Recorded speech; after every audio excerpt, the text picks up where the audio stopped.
Sean todos muy bienvenidos. Nosotros somos un grupo conformado por Simón, Martín, Josefina, Margarita y yo, Antonia. Y hoy día vamos a realizar un par de entrevistas para conocer más sobre la religión Sikh, sus orígenes, sus creencias, sus principales prácticas y cómo es vivirla en un contexto occidentalizado.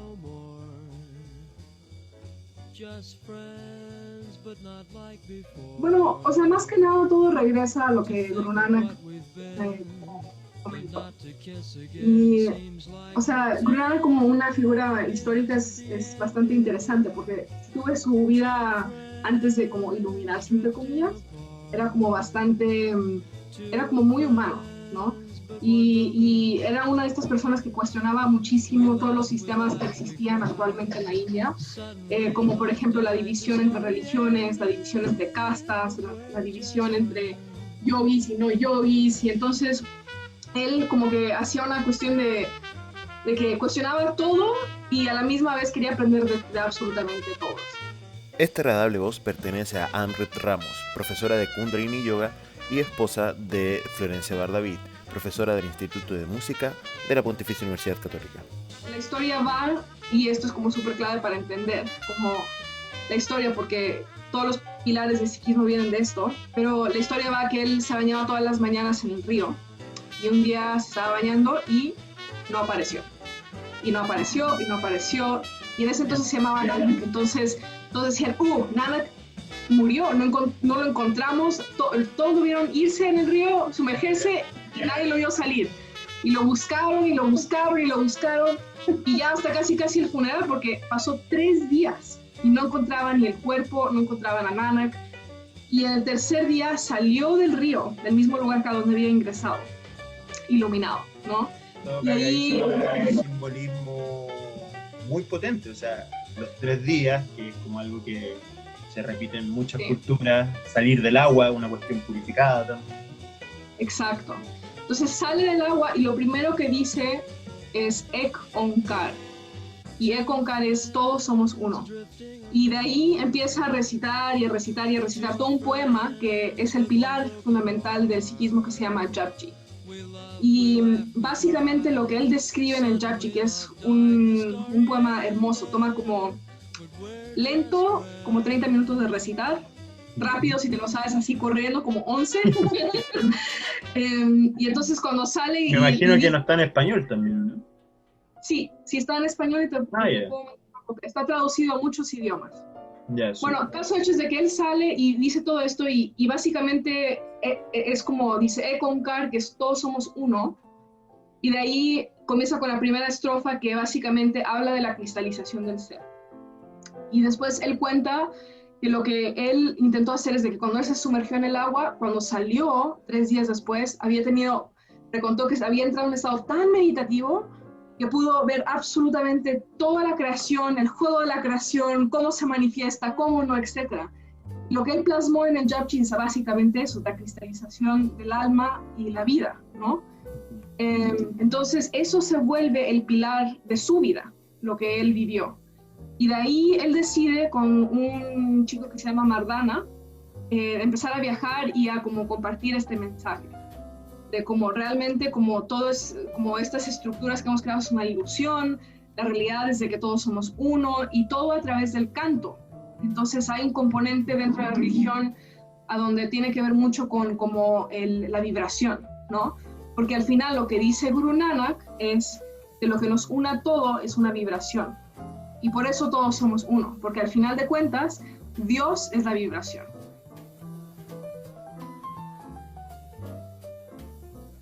Uno es la cara, que es esta pulsera, que lo que hace es que simboliza como tu matrimonio con Dios, ¿ya? Y cuando yo digo Dios, igual entender que en la conciencia como de la religión Sikh, Dios no es este señor de barba ni nada por el estilo, sino que Dios es el universo creador, es la creación misma, tú también eres Dios, por así decirlo, ¿ya?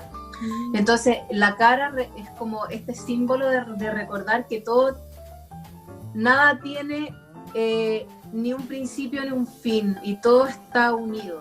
Nuestra invitada es Sat Bachar Kaur, también conocida como Elenita. Después lo otro es el kesh, que es el pelo sin cortar, y anudado como en un tomate, por así decirlo, en el tope de la cabeza, ¿ya?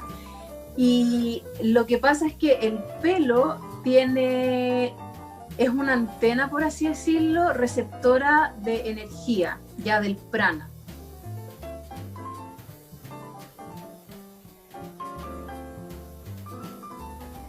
El prana es un concepto que en sánscrito significa aire inspirado o energía vital, similar a la idea de alma para el mundo occidental. Entonces el kesh lo que es este símbolo de cómo nosotros podemos utilizar esta energía vital, que nuestro cabello, como es esta antena que recoge la energía vital, sobre todo del sol, se anuda en el tope de la cabeza y se cubre con una tela natural, y eso permite que el cerebro se nutra de esta energía vital. Están las cacheras, que son estos, como por así decirlo, shorts de algodón, es como 100% natural, y que lo que hace es que protege la parte de los muslos. El hueso del muslo es el hueso más largo del cuerpo. Y en este hueso es donde se establece el calcio y el magnesio de mejor forma. ¿Por qué? Porque es el hueso más largo. Cuando el frío o el calor impacta el muslo y por ende el hueso, inmediatamente se provoca un desbalance en el calcio y el magnesio. Entonces con estas cacheras se hace como un bolsillo de aire que permite que el entorno de afuera, la temperatura de afuera no pegue tan fuerte, ¿ya? Como los muslos, y por eso no se cree como este desbalance. Y también tiene un sentido como el sentido de cuidar tu propia intimidad. La canga es un peine, yo no lo uso, yo me peino nada más en la mañana y en la noche, pero la canga es un peine que uno lleva en el turbante, y es un peine de madera porque, bueno, ya dijimos que el pelo es esta antena, ya que si tú te das cuenta, cuando tocas algo que está como cargado eléctricamente, se te paran los pelos, ¿ya? Es porque el pelo es una...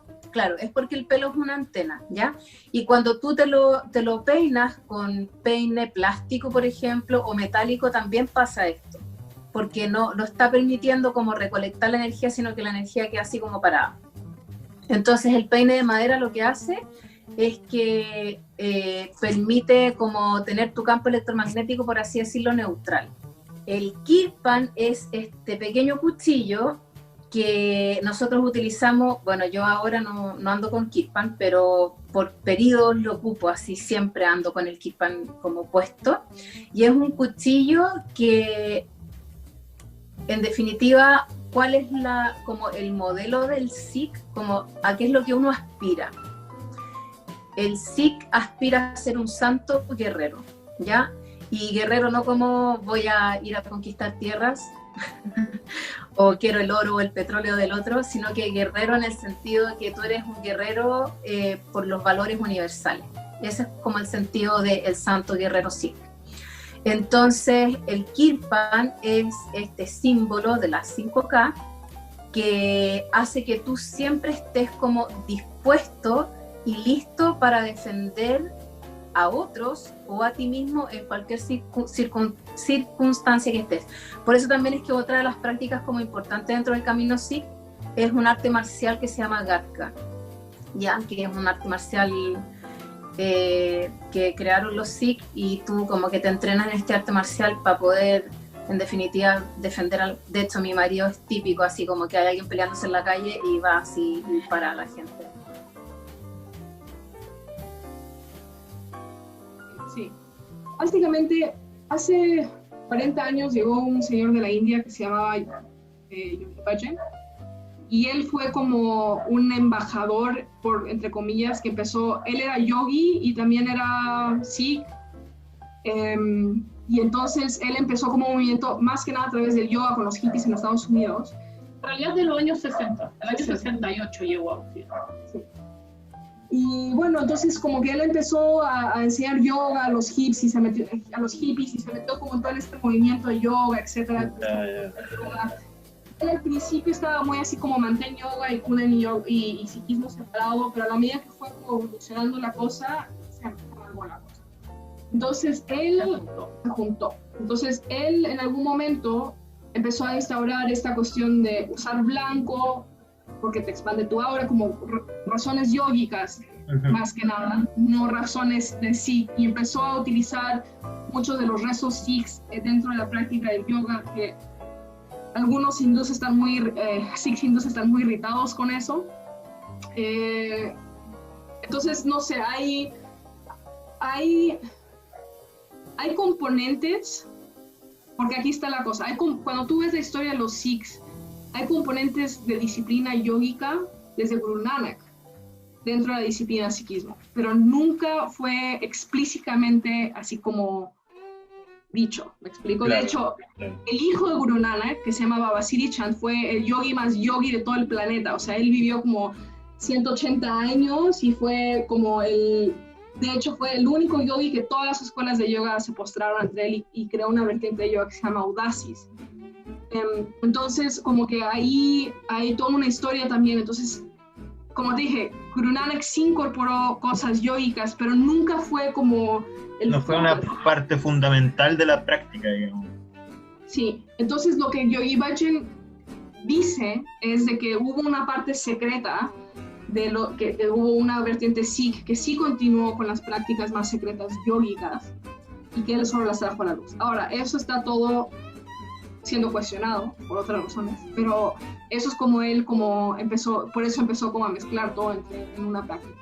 Por eso que te vas a encontrar, los Sikhs que te vas a encontrar acá, que son, digamos, los Sikhs blancos, no sé si se puede decir, los Sikhs occidentales te van a hablar de kundalini yoga y todo, pero no es para nada un requisito para estar metido. No tienes que ser Sikh para también practicar.